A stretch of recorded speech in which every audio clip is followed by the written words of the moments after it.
공짜는 싸다고 생각해서 아무것도 아니라고 생각하죠. 우리가 받은 은혜는 값없이 받은 은혜입니다. 그래서 여러분도 성경 잘 연구하시고 또 여러분이 받은 은혜를 누구예요?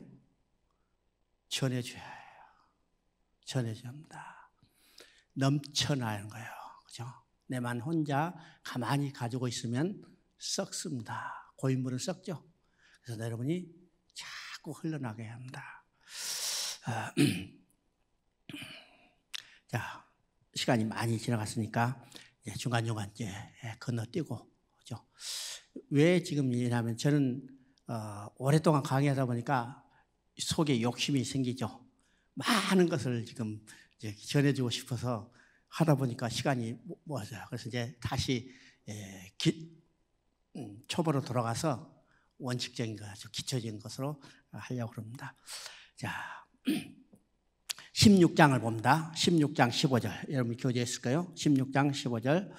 16장 15절 그 이제 보시면 또 백성을 위한 속죄제 염소를 잡아 그 피를 가지고 휘장 안에 들어가서 그 수송아지 피로 행함같이 그 피로 행하여 속죄소 위와 속죄소 앞에 뿌릴지니라. 그러면 이제 레위기는 전반부가 1장부터 16장까지죠.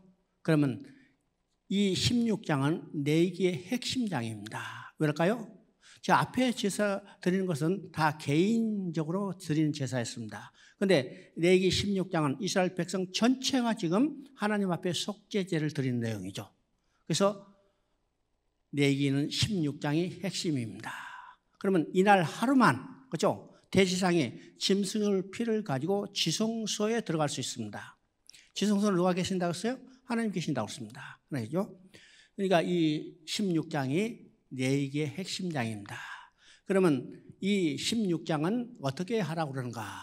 지금 대제사장이 백성을 위한 속죄제를 드리기 전에 자기 자신을 위한 속죄제를 먼저 드립니다. 왜일까요? 대제사장도 사람 가운데 취한 자고 그도 죄인이죠. 그래서 백성의 죄를 속하는 제사를 드리기 전에 자기 자신을 먼저 정결케 해요. 그래서 자기 자신을 위한 속죄제를 먼저 드립니다. 이 대제사장에 가는 것은요, 저 이제 마지막 날 히브리서를 공부할 때 아주 중요한 핵심을 여러분에게 말씀드리려고 합니다. 그래서 이제 대제사장은 건너뛰었어요. 그런데 대제사장은 바로 이제 아론이 자기를 위한 속죄제를 드리고 그 다음에 백성을 위한 속죄제를 드릴 때 어떻게 하는가? 염소 2마리를 취하라고 했습니다. 그래서 염소 2마리를 취해서 염소를 잡아가지고 이제 한 마리는 이제 제비를 뽑아서 여호와를 위한 염소를 뽑아서 그 염소를 잡아서 그 피를 가지고 지성소 안에 들어갑니다. 그래서 16장 15절인 것 같이 지성소에 들어가면 언약궤가 있고 언약궤를 덮는 뚜껑이 우리말은요 속죄소입니다. 중국 언어는 시온자라고 해요. 하나님이 은혜를 베푸는 자리, 다름 아니요 백성의 죄를 용서하는 자리입니다. 그럼 언제 용서를 받을까? 대제사장이 짐승의 피를 가지고 속죄소 위에 뿌리고 앞에 뿌렸습니다. 이 말은요, 이것이 지금 언약궤예요. 언약궤를 덮는 뚜껑이 속죄소입니다. 속죄소죠? 속죄소에 거룹 두 가지가 있고 그 가운데가 하나님의 보좌입니다. 보좌죠? 그래서 속죄소 위에 뿌리고 속죄소 앞에 뿌리라고 했습니다. 왜 피를 쫙 뿌리고 이라 하지 않고 정확히 두 자리를 지정했을까? 그러면 이 언약궤는 뭐가 있어요? 언약궤 안에는 하나님이 써주신 돌판이 있습니다. 쉽게 말하면 율법이 있어요. 십계명이 있습니다. 그러면 하나님이 여기 앉아 계셔서 밑으로 내려보낼 때 피가 뿌려지지 않았을 때는 뭘 봐요? 밑에 언약궤 안은 율법을 통해서 봅니다. 율법을 통해서 보면 다 율법 아래 있어요. 율법 아래 있다는 것은 어떤 의미요? 다 죄 아래 있다는 의미입니다. 왜요? 율법은 다 지킬 수 없죠. 그래서 율법을 통해서 보면 다 죄 아래 있고 죄 아래 있으면 심판 아래 있는 거. 심판은 뭡니까? 정죄고 정죄의 삭은 사망이에요. 이 구조입니다. 그런데 이제 여기다 피를 뿌렸어요. 피를 뿌렸죠. 피를 뿌렸기 때문에 하나님이 밑으로 내려다 보실 때 무엇을 통해서 봐요? 피를 통해서 보시는 겁니다. 피를 통해서 봐요. 피를 통해서 볼 때는 어떻게 해요? 다 용서입니다. 용서예요. 유월절 때 어떻게 해요? 문설주 임방에 바른 피를 통해서 보신다고 하죠. 피를 통해서. 이것이 속죄소 위에 뿌리라고 했습니다. 또 속죄소 앞에 뿌리라고 했죠? 앞에 뿌리라고 했어요. 여기 지금 하나님이 계셔요. 하나님이 피가 없을 때는 볼 때는 뭐예요? 다 죄인이요. 죄인이죠. 그런데 이 앞에 피가 뿌려졌기 때문에 이제는 하나님이 무엇을 통해서 보여? 앞에 뿌려진 피를 통해서 볼 때는 이제는 다 어떠해요? 용서예요. 용서. 그래서 속죄소 위에 뿌리라 속죄소 앞에 뿌리라고 정확히 정해주고 있습니다. 그래서 뿌린 피를 통해서 백성들이 다 제사함을 받게 되는 겁니다. 받게 되죠? 그래서 여러분 이제 로마서를 보면 로마서는 3장하고 6장에서 4번의 아래란 말이 나옵니다. 3장 9절에 보면 다 죄 아래 있느니라. 또 3장 19절에는요. 율법 아래 심판 아래 있느니라. 또 6장 14절에 보면 모두 은혜 아래 있느니라 그렇게 되어 있습니다. 그 의미가 무엇인가? 바로 지금 속죄소 위에 뿌리라 앞에 뿌리라 그 말을 통해서 우리가 로마서에 나온 법 아래 율법 아래 죄 아래 심판 아래 은혜 아래 있다는 의미가 무엇인가를 우리가 깨닫게 됩니다. 자, 16장 20절 21절을 읽어봅니다. 레위기 16장 20절 21절 그 지성소와 회막과 제단을 위하여 속죄하기를 마친 후에 산 염소를 드리되 아론은 두 손으로 살아있는 염소의 머리에 안수하여 이스라엘 자손의 모든 불의와 그 범한 모든 죄를 아뢰고 그 죄를 염소의 머리에 두어 미리 정한 사람에게 맡겨 광야로 보낼지니. 염소 2마리를 치었죠. 그래서 한 마리는 여호와를 위한 염소를 잡아서 그 피는 지금 지성소에 들어가서 속죄소에 뿌렸어요. 한 마리는 이 아사셀 염소라고 그럽니다. 이 아사셀이 어떤 의미인가에 대해서는 여러분 골치 아프게 생각할 필요 없어요. 많은 학자들이 연구했지만 그 아사셀의 의미가 뭔지 정확히 지금 정해진 것이 없습니다. 그저 백성의 죄를 짊어지고 먼 광야로 보내셔서 돌아오지 못하고 죽게 된 염소 이렇게 합니다. 이게 아사셀 염소예요. 그래서 이 아사셀 염소 이거는 대제사장이 두 손으로 안수하라고 씁니다. 그럼 대제사장이 두 손으로 안수하는 것은 어떤 의미일까요? 대제사장은 백성을 대표하는 거죠. 백성을 대표하는 대제사장이 이 염소에 안수했다는 것은 백성의 모든 죄를 이 염소에게 전가시킨 겁니다. 그럼 안수를 통해서 백성의 모든 죄를 짊어진 이 염소는 정해진 사람에서 끌려가서 먼 광야로 보내져서 다시 돌아오지 못하고 죽게 되는 겁니다. 이게 아사셀 염소예요. 그러면 이 아사셀 염소는 누구에 대한 예표일까요? 우리의 죄를 짊어지고 가셨던 예수님을 예표하는 겁니다. 요한복음 1장 29절에 세례 요한이 요단강으로 나오시는 예수님을 보고 말씀하십니다. 보라, 세상 죄를 지고 가는 하나님의 어린 양이로다. 이게 바로 아사셀 염소입니다. 그러면 구약성경에 하나님께서 우리 인간의 죄를 처리하는 이 방법을 3가지로 계시하고 있어요. 그것은 어떤 것일까? 첫째, 지금 여기에 읽은 것처럼 아사셀 염소처럼 시편 103편 12절에 다시 고백합니다. 우리의 죄가를 동이 서에서 먼 것처럼 옮기셨다고 했습니다. 동이 서에서 먼 것처럼. 여러분 동가서는 만나는 것 같지만 영원히 만나지 못하는 거예요. 동이 서에서 먼 것처럼 우리의 죄가를 옮겼다면 우리는 영원히 그 죄를 다시 찾지 않게 되는 겁니다. 또 이사야 38장 17절을 보면 하나님께서 우리의 죄를 자기의 등 뒤로 옮기셨다고 했어요. 우리의 죄를 우리의 등 뒤로 옮겼다면 하나님이 계속해서 우리를 보시며 죄인이라고 할 텐데 우리의 죄를 하나님이 자신의 등 뒤로 옮겼다면 하나님이 우리의 죄를 보시겠다는 말씀이요? 안 보시겠다는 말씀이요? 이건 영원히 보지 않겠다는 거예요. 세 번째 방법은 미가서 7장 18절 19절에 나옵니다. 우리의 죄를 발로 밟아서 깊은 바다에 던져버리시겠다는 겁니다. 깊은 바다에 던지면 죄를 찾으시겠다는 말이요? 찾지 않겠다는 말입니까? 찾지 않겠다는 거예요. 중국에서 이 얘기했더니 찾을 수 있대요. 어떻게 찾냐? 잠수함 타고 가면 탈 수 있다는 거예요. 그때 말레이시아 항공 380이 떨어져가지고 지금도 못 찾죠? 바다에 떨어졌다는데 찾지 못해. 여러분 보세요. 21세기에 최첨단 과학이 발달했는데도 그 바다에 들어간 그 큰 비행기를 못 찾아. 그러면 미가가 쓸 때 그때 잠수함이 있었어요? 없었어요? 없었잖아요. 상징적으로 우리의 죄를 찾지 않겠다는 하나님의 마음을 드러내는 겁니다. 자, 23장을 봅니다. 23장 5절, 6절을 읽어봅니다. 첫째 날 열나흘날 저녁은 여호와의 유월절이라. 이달 15세 날은 여호와의 무교절이니 7일 동안 너희는 무교봉을 먹을 것이요.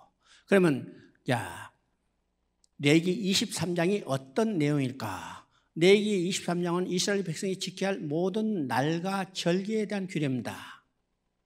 그러면 먼저 우리가 전제가 뭘까? 이스라엘 백성이 지켜야 할 모든 날과 절기는 예수 그리스도에서 성취될 것을 예표하는 겁니다. 그렇죠? 날은 어떤 날일까? 첫째, 우리가 잘 아는 같이 안식일이죠.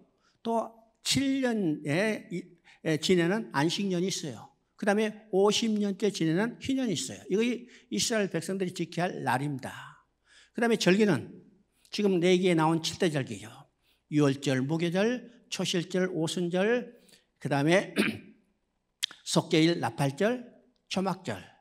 그죠? 이거 7대 절기입니다. 그 다음에 또 이스라엘 백성이 후대에 나타난 절기가 있는데 그 절기는 에스더서 9장에 나오는 부림절이 있습니다. 그 다음에 요한복음 10장에 나오는 수전절이 있어요. 수전절. 이 절기들이죠. 그러면 이스라엘 백성들이 지켜야 할 모든 날짜, 모든 절기는 예수 그리스도에 의해서 성취될 것을 계시하고 있습니다. 그죠? 여러분, 부림절도 예수 그리스도에서 성취될 거고 요한복음 10장에 나오는 수전절도 예수 그리스도에서 성취될 것을 예표해요. 자, 수전절이 어떤 일일까? 이건 중간기 시대에 나타난 절기입니다. 중간기 절기에 이스라엘이 헬라의 지배를 받았어요. 헬라의 지배를 받았죠. 그때 알렉산더를 이어받은 이 이스라엘을 지배했던 안티오쿠 왕가의 안티오쿠 4세가 나와서 알렉산더의 정신을 따라서 헬라의 인본주의 문화를 세계에 전파하겠다. 이런 야망을 가지고 안티오쿠 4세가 이스라엘 정신, 히브리 정신을 말살하기 위해서 온갖 악행을 자행합니다. 그러죠? 그때 마카비가 혁명을 일으켜서 헬라를 몰아내고 이스라엘의 독립을 쟁취하고 또 그들에서 이 완전히 해파됐던 성전을 수리하는 겁니다. 그래서 이 성전을 수리하는 것을 기념하기 위해서 수전절, 그죠? 말 그대로 성전을 수리했다. 수전절을 지켰어요. 그런데 마카비 형제에서 회복된 이 이스라엘의 독립이 영원히 갔어요? 아니요. 몇 년 지나서 다시 로마의 지배를 방합니다. 또 그 성전은 어떻게 했어요? 로마에서 완전히 불타고 없어졌잖아요. 그러면 이 수전절은 없어진 절기가 아니라는 거예요. 누구에서 성취됐어요? 예수님에서 성취됐어요. 예수님의 나라는 영원한 나라예요. 예수님은 영원한 참 성전이요. 그죠? 그러니까 수전절의 참 주인은 누구냐면 예수님이라는 거예요. 그러니까 이스라엘 백성들이 지켜야 할 모든 절기는 예수 그리스도에서 성취될 것을 예표하는 거죠. 유월절도, 무교절도, 초막절도, 아니야 초실절도. 그죠? 자, 그 대표로 우리가 초실절을 한번 봅니다. 초실절은 우리가 10절에 나오죠. 너희 곡물의 첫 이삭 한 단을 제사장들에게 가져갈 것이요 제사장은 너희를 위하여 그 단을 여호와 앞에 연락되도록 흔들되 안식일 이튿날에 흔들 것이요. 자, 곡식의 첫 이삭 한 단을 제사장한테 가져가요. 그럼 제사장은 그것을 하나님 앞에 흔들죠. 흔들어 드린 거, 이것을 요제라고 그럽니다. 요제는 기쁨으로 드는 제사예요.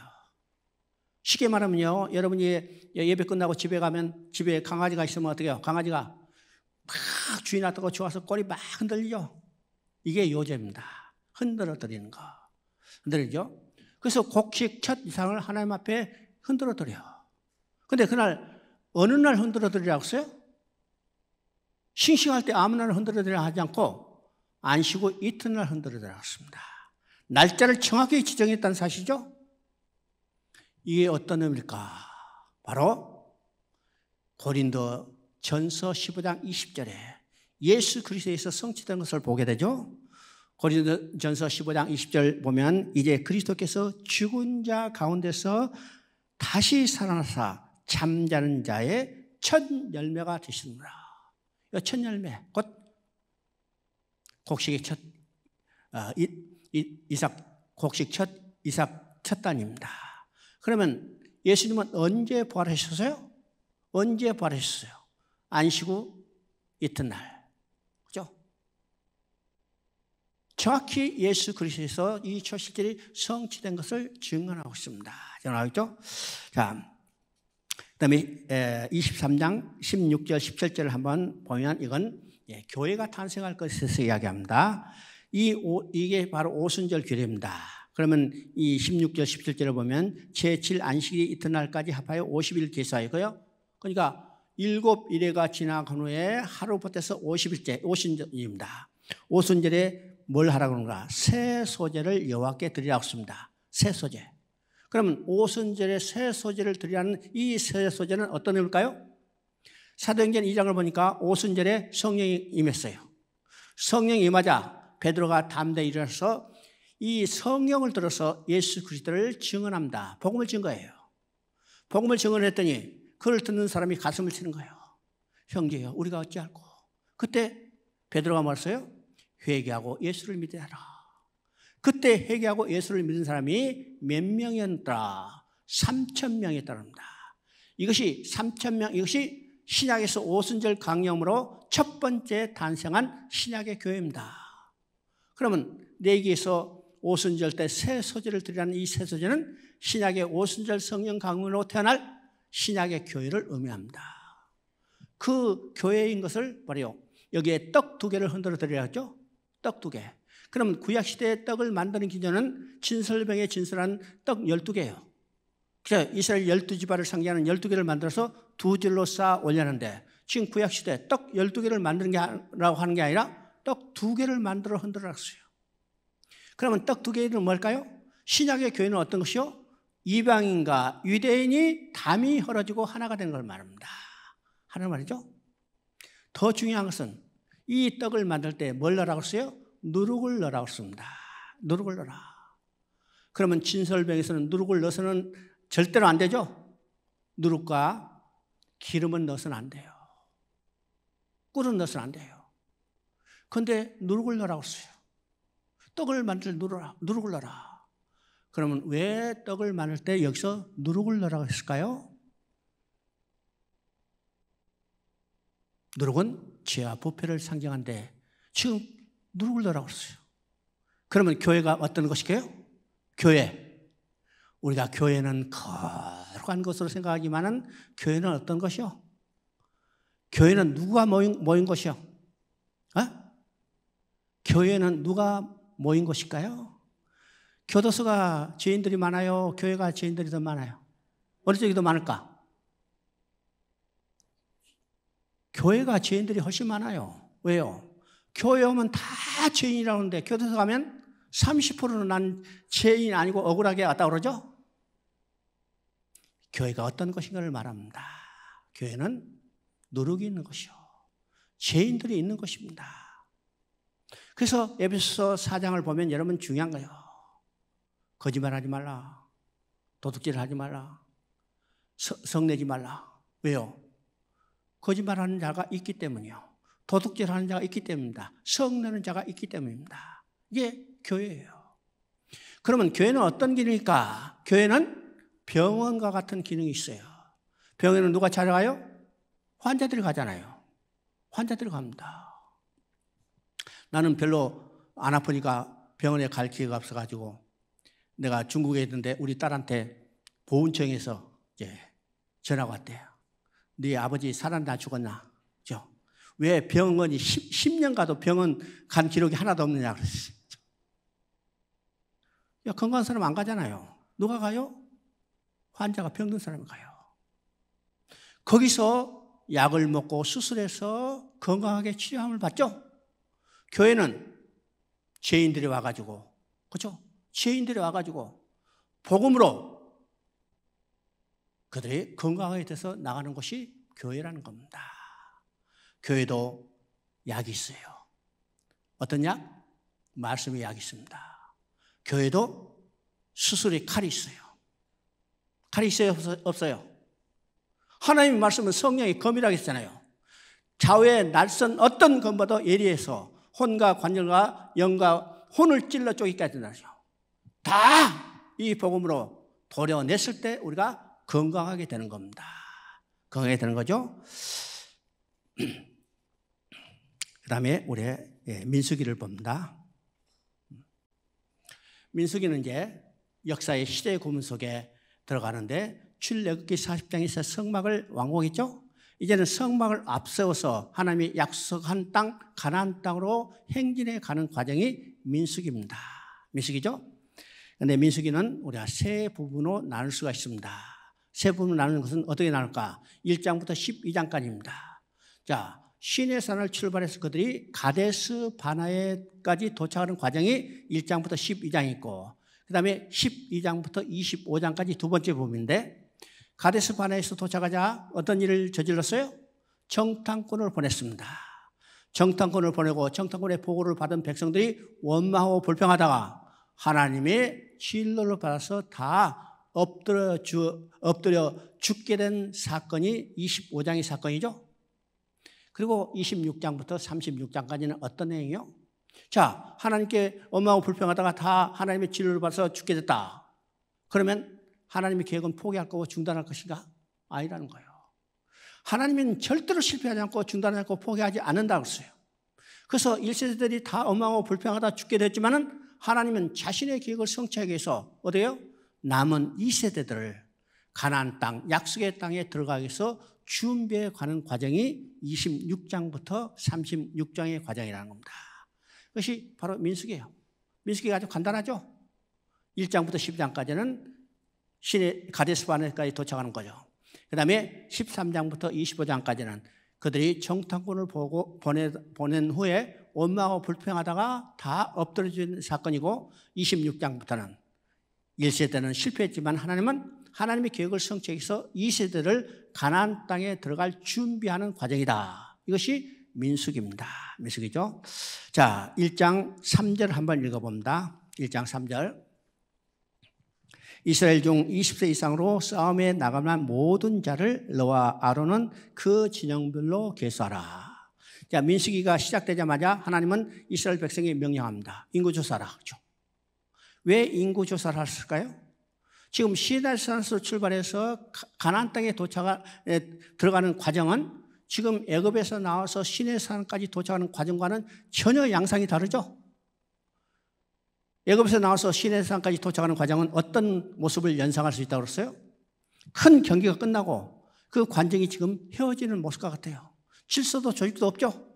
그저 앞에 나갔다고 오합지졸로 나오는 겁니다.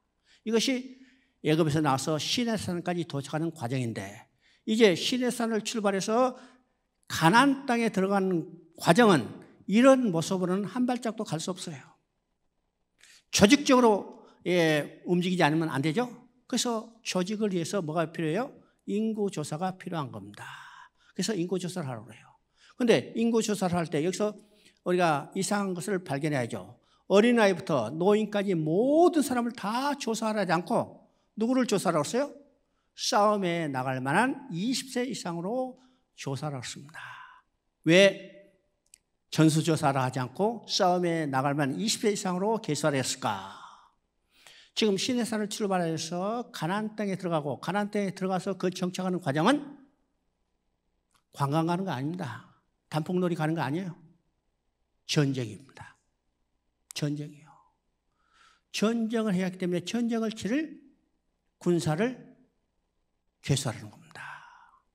자, 출애굽기 12장 41절을 보면요, 하나님이 지금 유월절을 지키고 막 애굽에서 나오기 시작한 그 모습을 보고 하나님이 그들을 뭐라고 했어요? 여호와의 군대라고 합니다. 여호와의 군대. 여호와의 군대죠. 그러면 왜 지금 노예로 430년 동안 노예로 살던 그들이 나오는 그 모습을 보고 그들을 여호와의 군대라고 했을까요? 이스라엘 백성이 애굽에 살면서 군대로 조직됐어요? 군대로 무장했어요? 군대로 훈련받았어요? 아니요. 그들은 철저히 430년 동안 노예로 살았는데 그들을 보고 하나님이 여호와의 군대라고 그래요. 왜일까?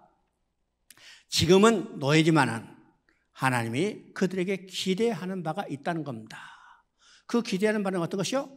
여호와의 군대가 돼서 여호와의 전쟁을 싸워주기를 원하는 하나님의 기대입니다.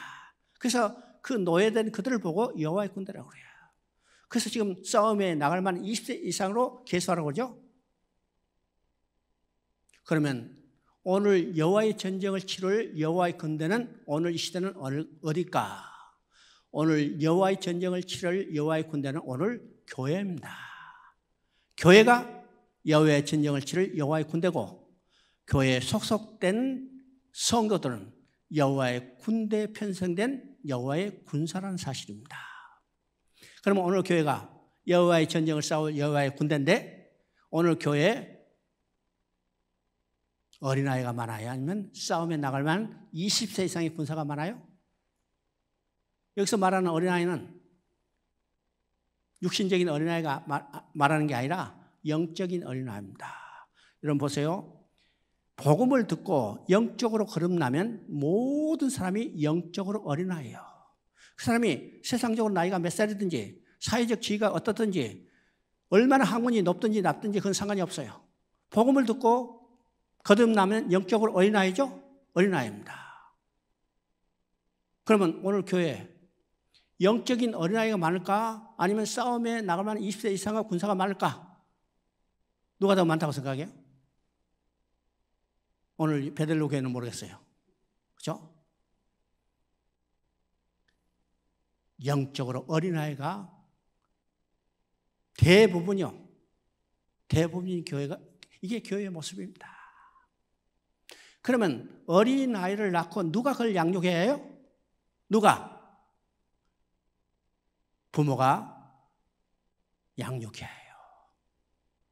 엄마가 젖을 먹이고 밥을 먹이고 학교 보내고 양육해서 싸움에 나갈 만한 20세 이상으로 만들어야죠. 그러면 오늘 교회가 얼마나 영적인 어린아이를 싸움에 나갈 만한 20세 이상의 군사로 훈련시켰는가 우리 생각해 봅니다. 우리 스스로 한번 생각해요. 훈련받지 않고 양육되지 않으면 싸움에 나갈 만한 20세 이상의 군사가 될 수 없다는 사실을 알아야 합니다. 여러분요, 육군이 용감해요? 해병대가 용감해요? 어? 뭐 귀신 잡는 해병대라는데 내가 해병대 8년대 이게 군목을 2년 동안 했어요. 귀신은 그냥 지렁이도 못 잡더라.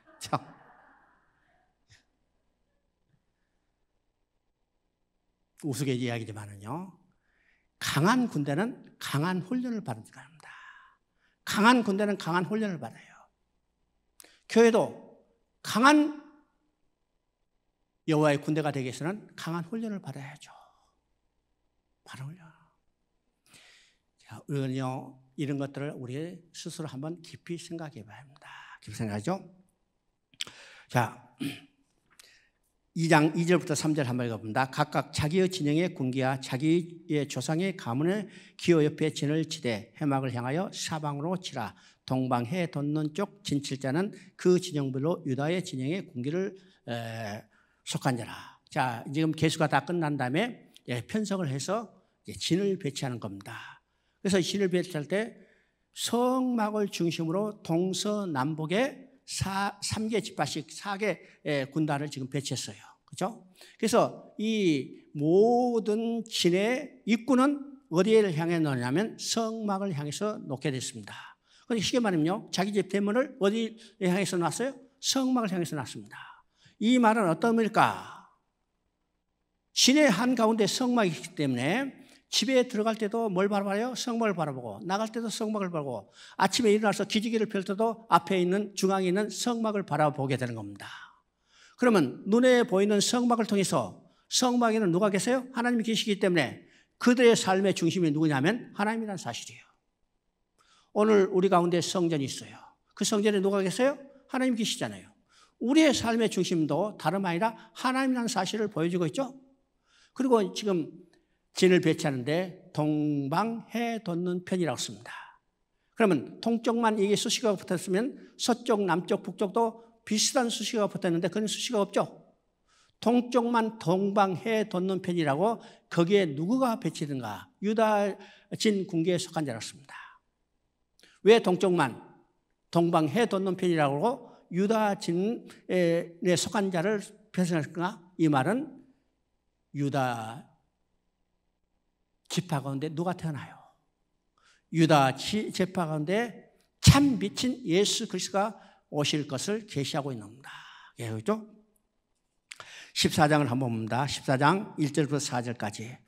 온 회중이 소리를 높여 부르짖으며 밤새도록 백성이 통곡하였더라. 이스라엘 자손이 다 모세와 아론을 원망하며 온 회중이 그들에게 이르되 우리가 애굽 땅에 죽었거나 이 광에서 죽었다면 좋았을 것을 어찌하여 여호와가 우리를 그 땅으로 인도하여 칼에 쓰러지게 하려 하는고 우리 처자가 사로잡히리니 애굽으로 돌아가는 것이 낫지 아니하랴. 서로 말하되 우리가 한 지휘관을 세우고 애굽으로 돌아가자 하며.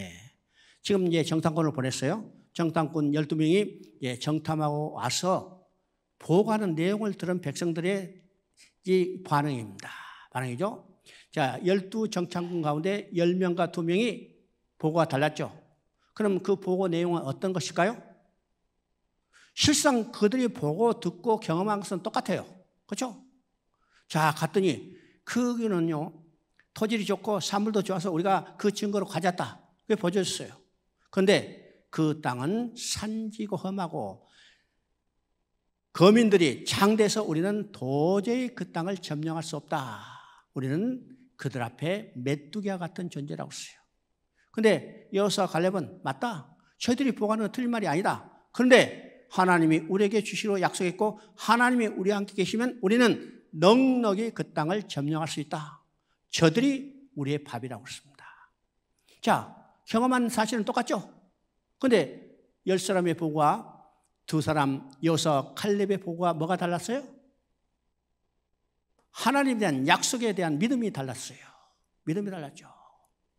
오늘 우리들 앞에 놓아 있는 환경은 다 똑같습니다. 여러분 다 다른 것 같지만은 같아요. 이것을 우리가 한마디로 고난이라고 합니다. 그래서 이 땅에 고난이 없는 사람이 없죠. 그러나 이 고난을 우리가 믿음으로 이겨나느냐 아니면 불신으로 잡받느냐 이 차이가 있습니다. 잡아주세요. 자, 정탐꾼의 보고를 들은 백성들의 반응이 지금 여기서 나타납니다. 이게 4가지로 나타나는데요. 첫째는 밤새도록 백성이 통곡하였다고 했습니다.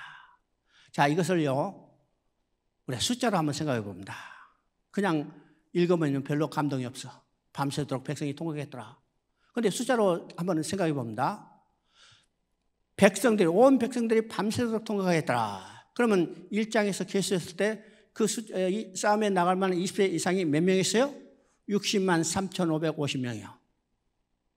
그러면 온 백성이 통곡했더라. 요 중에 통곡 안 한 사람 있죠? 누가 안 했을까요? 여호수아 갈렙 통곡 안 했겠죠? 또 누가 통곡 안 했을까? 모세야 아론도 백성의 지도자가 함께 엎드려서 울겠어요? 모세와 아론도 아마 통곡 안 했을 겁니다. 그러면 60만 3,550명 중에 4명을 빼면 나머지 몇 명이요? 60만 3,546명. 다 엎드려서 밤새 통곡했어요. 여러분 60만 3,550명이 하나님의 약속과 맹세에 참여했어요? 안 했어요? 참여했어요. 그런데 그 중에 한 사람도 일어서서 아니다. 하나님이 우리를 그 땅을 우리에게 주시려고 약속했다. 하나님이 우리와 함께 계시니까 우리는 넉넉히 점령할 수 있다고 손들어서 항의했던 사람이 없다는 거예요. 다 함께 엎드려 통곡했다는 겁니다. 예수님이 말씀하십니다. 마지막 때에 너의 믿음을 보겠느냐? 이 말은요, 마지막 때에 너도 60만 3,546명 중에 하나가 아니겠나가 물어보는 겁니다. 누구에게요? 나에게요. 나에게. 우리는 믿음이 좋은 것처럼 생각되지만 우리의 결정적인 순간에 이 담대한 믿음을 갖고 있는가 우리 스스로 한번 생각해 봐야 합니다. 또 2번째는요, 우리가 애굽의 땅에서 죽었거나 이 광에서 죽었다면 좋았을 것을. 자, 그들이 조금 어려움이 다자. 우리가 애굽 땅에 죽었거나 이 광에서 죽었을 것을. 야, 우리가 애굽 땅에 있었으면 여기까지 오느라고 고생 안 했을 텐데 또 우리가 고생해서 직사하다가 거기서 죽지 말고 여기서 죽자. 하나님은 그들이 원망하고 불평하는 소리를 들으셨어요? 듣지 않으셨어요? 네? 들으셨어요. 여러분 14장 계속해서 읽어보면 그게 분명히 말이야. 너희가 내게 원망하고 불평을 내가 분명히 들었노라. 분명히 들으셨다고 했어요. 그리고 내 귀에 들린 그 말대로 내가 행하리라. 그래서 너희가 하루 정탐한 것을 1년으로 계산해서 40년 동안 방황하다 다 엎드려 죽이리라 했습니다. 얼마나 무서운 이야기인가 우리가 생각해 봅니다. 우리가 기도하여요. 기도 시간 정해놓고 기도 제목 놓고 시간 정해놓고 그 기도만 하나님이 들으신 것처럼 생각하지만은 우리가 평소에 원망하고 불평한 이 소리도 하나님이 듣고 계시고 들으실 뿐만 아니라 그대로 행하신다는 사실을 우리가 알아야 합니다. 알아야 해요. 세 번째는 칼에 쓰러지게 하는 것. 자, 하나님은 그들을 애굽에서 건져냈어요. 가나안 땅으로 인도에 들어가요.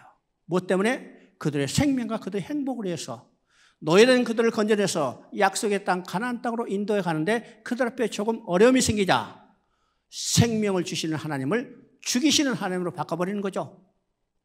칼로 쓰러지게 하는가. 뭐 때문에?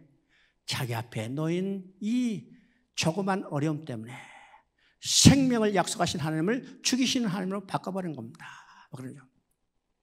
네 번째는 한 지관을 세우고 애굽으로 돌아가자. 한 지관을 세우고 애굽에 돌아가자. 그러면 이건 뭐예요? 하나님께 대한 반역입니다. 그죠? 지금 이스라엘 백성을 인도에 가신 분은 누구냐면 불기둥과 구름기둥 하나님이 친히 그들을 인도에 가는 거예요. 그런데 지휘관을 바꾸자. 그러면 하나님을 바꿔버리는 거예요. 지휘관을 바꾸는 거예요. 이건 하나님께 대한 반역이죠. 반역입니다. 근본적으로 뭐 때문에요? 그들의 약속을 믿지 못했기 때문입니다. 약속을 믿지 못했기 때문에 정탐꾼을 보내고 정탐꾼을 보낸 결과 정탐관의 보고를 들은 백성들의 반응이라는 사실을 우리가 볼 수 있습니다. 자, 21장을 한번 봅니다. 21장 8절 9절 한번 읽어봅니다. 21장 8절 9절 여호와께서 모세에게 이르시되 불뱀을 만들어 장대에 매달아라. 물린 자마다 그것을 보면 살리라. 모세가 놋뱀을 만들어 장대에 다니 뱀에게 물린 자마다 놋뱀을 쳐다본 즉 살리라. 자, 이스라엘 백성이 40년 동안 방황하다가 어디로 돌아왔어요? 가데스 바나에 돌아왔습니다. 돌아왔죠? 그러면 38년 동안, 정확히 38년 동안 그들이 헤맨 것은 어떤 의미예요? 목표도 없이 그저 열심히 돌아다녔죠. 이것을 우리가 방황이라고 합니다. 우리는 일정한 방향으로 진행해 나가는데 그들이 목표가 없기 때문에 그저 방황했어요. 여러분, 그들이 38년 동안 한 곳에 엎드려서 그냥 편히 있다가 가데스 바네에서 다시 돌아온 게 아니죠. 열심히 돌아다녔어요. 열심히 돌아다녔어요. 결국은 어디요? 출발했던 그 집으로 돌아온 겁니다. 오늘 우리의 신앙도 분명한 목표가 있어야 해요. 오늘 교회에 나오는 많은 사람들이요, 신앙의 목표를 알지 못하고 신앙의 목표를 알지 못하기 때문에 신앙에 계속 방황하는 사람이 있다는 사람인 거예요. 여러분, 교회 처음 나와서 구했던 그 기도, 죽을 때가 다 됐는데 똑같은 기도예요. 주여 주세요. 뭘 주세요? 돈벼락 떨어지게 하는 거예요. 이 기도 죽을 때까지 하죠. 이것은 뭐예요? 그동안 신앙의 방황만 했을 뿐이라는 거예요. 아무런 결과도 나타내지 못했다는 거예요. 그래서 우리는 분명한 신앙의 목표를 가지고 전진해 가야죠. 전진해 가요. 자, 그들이 돌아와서 원망하고 불평합니다. 뭐 때문에? 20장에 보면 물 때문이지만 21장 여기는 먹을 것 때문입니다. 먹을 것 때문에. 그런데 보세요. 그들이 먹을 것이 없어서 원망 불평했어요? 출애굽기 16장을 보면 먹을 것이 없어서 원망을 불평했어요. 그때 하나님이 그들에게 만나를 내려주셨죠? 그런데 40년 동안 만나를 내려주니까 이제 민수기 21장에서는 먹을 것 때문에 불평하는데 먹을 것이 없어서가 아니라 매일 똑같은 거 내려오니까 이제는 니가 는다는 거예요. 지겹다는 거예요. 그러니까 만나라는 의미는요, 그것이 뜻이 뭐냐면 이게 뭐냐 이 말입니다. 근데 출애굽기 16장의 만나의 어감과 민수기 21장의 만나의 어감은 전혀 달라요. 출애굽기 16장에서는 배고파 죽겠는데 이거 만나가 떨어졌어. 그래서 야, 이거 뭐야? 그렇죠? 근데 민수기 21장에서는 야, 이게 뭐야 이거? 똑같은 거. 지겨워 그러죠. 하나님이 그들을 징계합니다. 그래서 불뱀을 보내서 물린 자마다 죽게 했어요. 모세가 하나님 앞에 간구합니다. 하나님이여 내 백성을 살려주세요. 그때 하나님이 모세에게 뭐라고요? 불뱀을 롯으로 만들어 장대해달라. 그를 쳐다보는 자는 다 살리라. 그러면 이거 어떤 의미일까요? 자, 불뱀에 독사에 물렸다면요, 치료약을 줘야 하는데 치료약을 주는 대신에 뭐였어요? 그 불뱀을 롯으로 만들어 장대해달라니까 이 기하는 방법이죠. 기하는 방법입니다. 또 장대에 달았으면 그 밑에 가서 10번 재라라 100번 재라라 하지 않고 있는 자리에서 눈으로 쳐다보기만 하라 했어요. 아주 간단합니다. 자, 이 기하고 간단한 방법이기 때문에 믿지 못한 사람은 쳐다보지 않고 죽었어요. 그러나 기하고 간단한 방법이지만은 하나님께서 명령하시기 때문에 쳐다본 자는 살았어요. 그러나 이건 무엇에 대한 계시일까? 요한복음 3장 14절 15절에 말하죠. 모세가 광야에서 노뱀을 드는 것 같이 인자도 들려야 하리니 그를 믿는 자는 살리라. 우리가 사망에서 생명으로 옮겨지는 것은 예수님이 십자가에 못 박혀 죽어요. 그를 믿어야 해요. 이건 귀한 방법이죠. 그리고 간단한 방법이에요. 그래서 귀하고 간단한 방법이기 때문에 믿지 못해. 그러나 여러분은 믿기 때문에 지금 예라서 사망에서 생명으로 옮겨지는 구원을 얻은 자들이잖아요. 자, 26장 5절 한번 읽어봅니다. 26장 5절. 이스라엘 자손의 온 회중의 총수를 그들의 조상의 가문에 따라 조사하되 이스라엘 중에 무릇 20세 이상으로 능히 전쟁에 나갈 만한 모든 자를 계수하라. 자, 25장까지는 1세대들이 다 죽게 되는 실패의 역사죠. 그런데 인간으로는 실패의 역사지만 하나님은 절대로 실패하는 일이 없다고 했습니다. 하나님 자신의 계획을 절대로 중단하지 않으신다고 했어요. 그래서 하나님은 자신의 계획을 성취하기 위해서 남은 2세대들을 가나안 땅에 들어갈 준비를 하는 겁니다. 그래서 여기서 인구조사를 할 때 언제 하고 똑같아요? 1장 3절에서 1세대들 인구조사할 때 똑같이 싸움에 나갈 만한 20세 이상으로 계산하는 것을 보게 됩니다. 자, 우리가 신명기를 봅니다. 신명기는요, 역사의 시대 구분 속에 들어가지 않습니다. 역사의 시대 구분 속에 들어가지 않아. 왜요? 역사책이지만은 역사의 시대 구분 속에 들어가지 않은 것은 지금 민수기에서 20장에 모세가 이제 가나안 땅에 들어가지 못한 것은 20장의 사건입니다. 물사건입니다. 반석을 친 사건에 의해서 하나님 말씀했어요. 너는 이 일로 인하여 이 백성을 이끌고 가나안 땅에 들어가지 못하더라. 그래서 모세도 가나안 땅에 들어가지 못해요. 가나안 땅에 들어가지 못하게 된 모세가 가나안 땅에 들어가게 될 2세대 백성들에게 행한 세 편의 설교가 민수기입니다. 그래서 민수기 하면요, 모세의 세 편의 설교 이렇게 그냥 이해하면 아주 간단한 겁니다. 그러면 그 세 편의 설교가 어떻게 구성되는가? 첫 번째 설교는 1장 1절부터 4장 43절까지인데 이 내용은 지금 민수기 13장에서 정탐꾼을 보내고 다 원망하고 불평하다가 죽게 된 사건이죠. 이 실패의 사건을 해고하는 겁니다. 그래서 2장 14절을 보면 2장 14절 한번 봅니다. 가데스 바네에서 떠나 세레 시내를 건너기까지 38년 동안이라. 이때는 그 시대의 모든 군인들이 여호와께서 그들에게 맹세하신 대로 진영 중에서 다 멸망하였나니. 자, 38년 동안 그들이 광야에서 방황하다 다 죽게 됐어요. 이 죽게 된 이유가 무엇인가? 이것은 히브리서 3장 18절 19절에서 해설해 주고 있어요. 그들이 가나안 땅에 들어가지 못한 것은 순종하지 못했기 때문이라는 겁니다. 그래서 3장 19절에서는 그것을 순종하지 못한 의미가 뭘까? 그들이 믿지 못했기 때문이라고 합니다. 그러면 그들이 가나안 땅에 들어가지 못한 것은 무엇 때문이에요? 불순종이요. 불순종이 왜 일어났어요? 믿지 못하기 때문이죠. 무엇을 믿지 못했어요? 하나님의 약속을 믿지 못한 겁니다. 하나님의 약속을 믿었다면 가나안 땅에 정탐꾼을 보낼 필요가 없어요. 보낼 필요가 있어요, 없어요? 없어요. 가나안 땅은 언제 주시로 약속했어요? 아브라함에게 약속할 때 아브라함의 후손에 주기로 약속했어요. 그래서 그 약속을 성취하기 위해서 애굽에 보냈다가 이제는 하나님께서 약속의 때가 되니까 그들을 건져내서 약속의 땅에 들어가게 하시는 겁니다. 약속을 믿었다면 가나안 땅에 정탐꾼을 보낼 필요가 없죠. 약속을 믿지 못했기 때문에 정탐꾼을 보내고 정탐꾼을 보낸 결과 그들은 원망하고 불평하다 다 죽게 된 겁니다. 그러니까 이 가나안 땅에 들어가지 못한 이것이 어떤 의미인가를 해설해 주는 겁니다. 두 번째 설교는 4장 44절부터 26장까지 길게 이어지는 설교입니다. 그러면 이 설교의 내용은 어떤 것일까? 이미 출애굽기, 레위기, 민수기에 나오는 여러 가지 율법과 규례들을 다시 정리해서 이 세대들에게 교육하는 내용이 두 번째 설교의 내용입니다. 그래서 신명기라는 의미 자체가 뭘까요?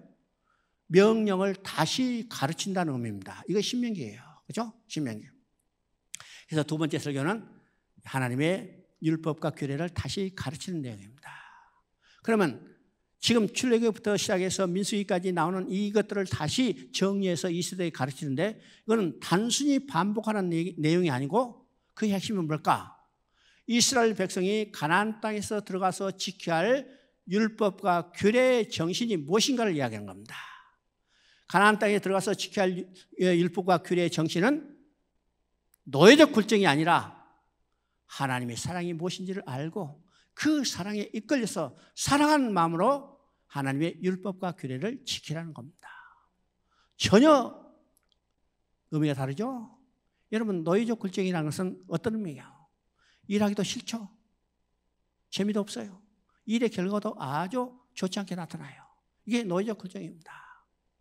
그런데 사랑을 알고 그 사랑에 이끌려 내가 사랑하는 마음으로 하나님의 율법과 규례를 지킨다면 일하는 것도 재밌어요. 즐거워요. 하고 싶어요.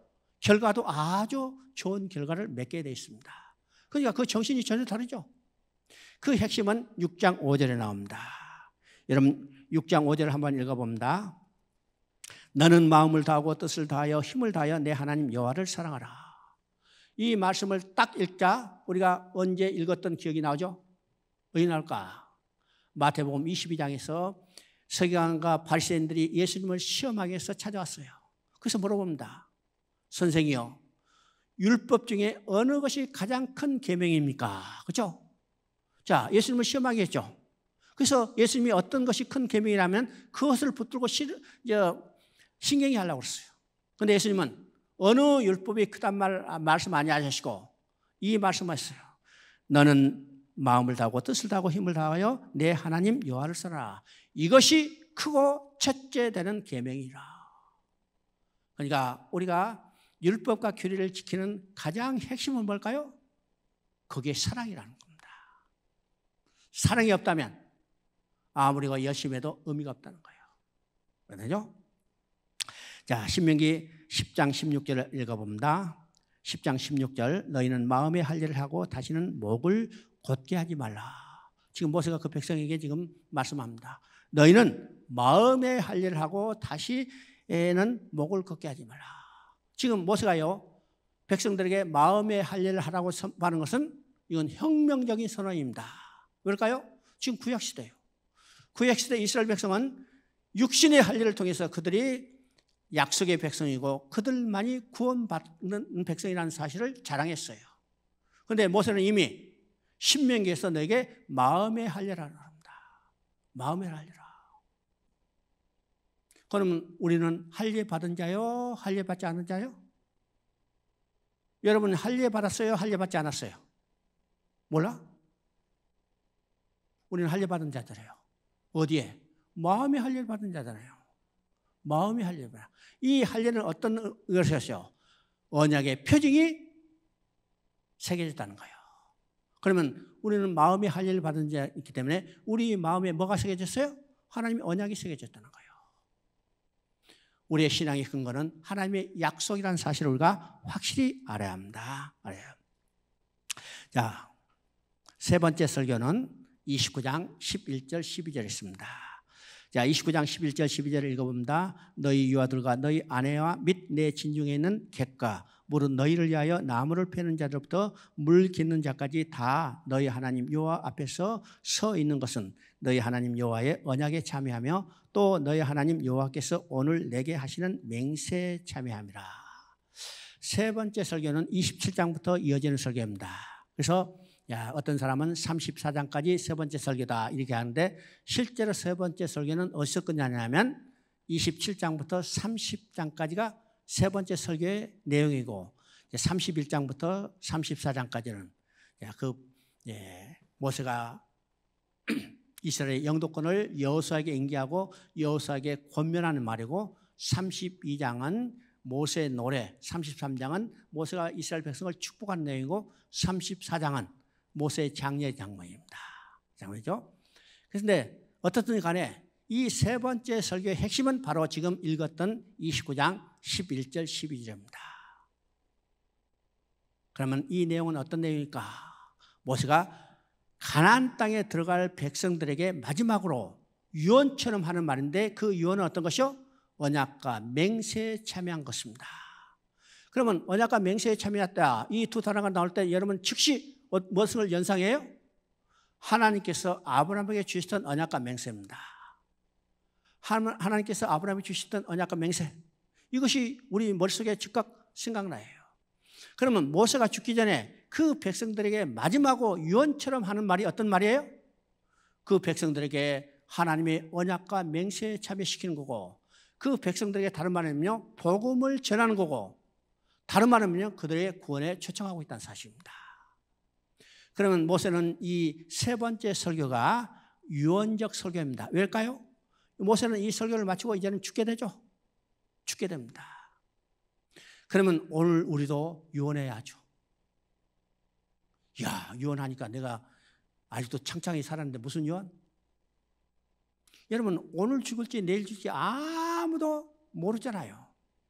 여러분, 태어난 날은 빨간 줄로 내 생일 펴내는데 죽을 날 빨간 줄 쳐놓은 사람 있어요? 없잖아요. 내 순간을 알 수가 없어요. 그럼 우리는 날마다 유언을 해야 합니다. 날마다 유언. 그럼 우리가 어떤 유언을 해야 할까요? 뭐가 가장 중요한 유언일까요? 우리의 가장 가까운 사람들에게 복음을 전하는 겁니다. 언약과 맹세에 그들에게 참여시키고 구원에 초청해야 해요. 이것이 우리 생애에서 가장 중요한 유언이라는 사실을 알아야 합니다. 그러죠? 자, 쉬었다가 하겠습니다.